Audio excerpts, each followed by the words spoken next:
What is going on, YouTube? Today we're going to be talking about how to build a gaming table for Warhammer, Fantasy, Crisis Protocol, whatever you want. We're building a 4x6 gaming table for under 200 bucks. We'll talk about things that went well, things that you can do to watch out and look out for.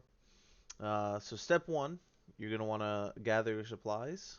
First thing you need is a friend with a truck, if you don't have a truck, and someone who's got a free afternoon that can come help you. So we went to our local hardware store, and in one trip, we were able to gather everything we needed, which is as follows. I'll have descriptions down in the below.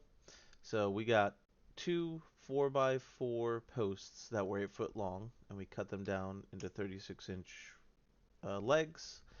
Then we got four 2x4 boards that were 12 foot long, and cut them down, as you can see.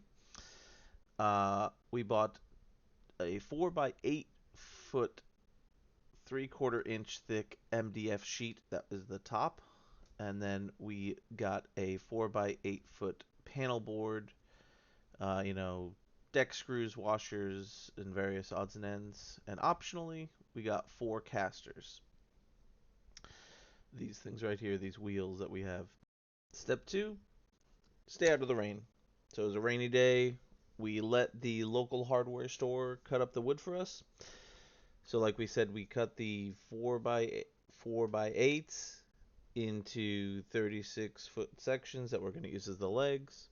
We had them cut up the 2x4s into 72-inch and 44-inch sections. Um, we had them cut 2 foot off the MDF board and the panel board, so it was now 4x6 instead of 4x8. And then we loaded that all up into the truck and made it home without getting too wet. Next step, assembly. So as you can see, we built these into little fence post type configurations. You don't need any crazy tools for this really, because Home Depot did the majority of the big cutting already. Some tools you might need. I absolutely needed a drill. You know, 100% electric drill, get it. If you don't have one, it's probably the most useful tool in your arsenal. This square helped a lot with some of those corner cuts that I had to take off of the panel board. Tape measure obviously required, just to keep everything in line, and a pencil. So this is one thing I didn't actually remember, but because this panel is going to be going underneath the main table, I have to cut out these marks for the legs so that it can actually slide in under there. Um, so that was one thing I didn't calculate for when I was planning. This is the first table I built, but it came out pretty good. And that panel underneath added storage and stability, which is like super important. I had originally tried to cut that out with a handsaw that I showed earlier, but this right here, unacceptable. That took way too long. Definitely recommend, getting a proper tool.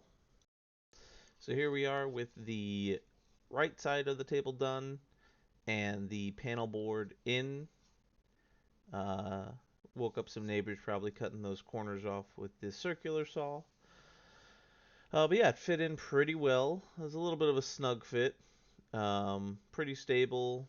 I screwed it in at a couple places, but I'm not too worried about that moving anywhere, honestly. And I feel pretty confident to put at least like the terrain and stuff like that I'm going to be using for 40K, Warhammer Fantasy, stuff like that as extra storage. Um, so then I had to flip it up on its side, get the left side on, and I also decided this is a good time while I have it up on its side to get these casters in. So you see we did a washer lock, and the deck screws, 4 of them into each of these casters.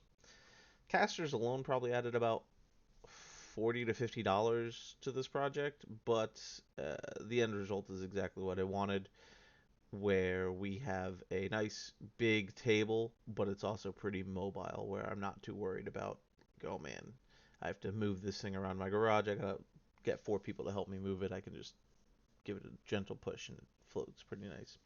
So yeah, so you kind of see the finished project. I decided not to screw this MDF board down onto the table, because at some point, in the future when I open my gaming store, I will want a location. I want to move it to that location, and I think it'll just be easier for transportation if I don't have that all drilled down. But it works really nice. It slides really easy. Like one hand, you can move this thing around. The casters are super clean. Yeah, it's a fun project. It took about a weekend to do, I'd say. Maybe a total of like 3 or 4 hours. And here's the finished project. And as you can see on the table, any of you Warhammer fans, that is the next secret project that I'll be talking about. But hint, hint, it's maps that are pre-printed that have all the objectives out and stuff like that. But that'll be another video.